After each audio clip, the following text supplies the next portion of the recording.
In February 2013, a rowdy VIP party was held in a Moscow hotel, Ukraine.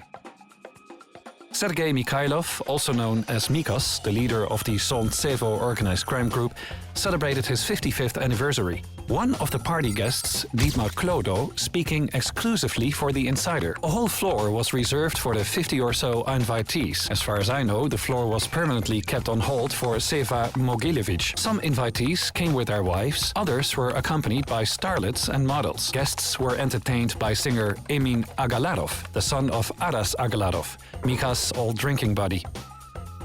In the words of Dietmar Klodo, there were also business talks. There were two Americans, whose names I do not know. I remember, though, they discussed the construction of Trump Towers in Moscow and Kazakhstan. Mikas and Avera insisted on participating in the project. Mikas invited me to his birthday, so I should have a look at the Americans and give him my assessment if they were not just windbags. They were not. As far as I could glean from their conversation, they referred to their prior meeting with Ivanka.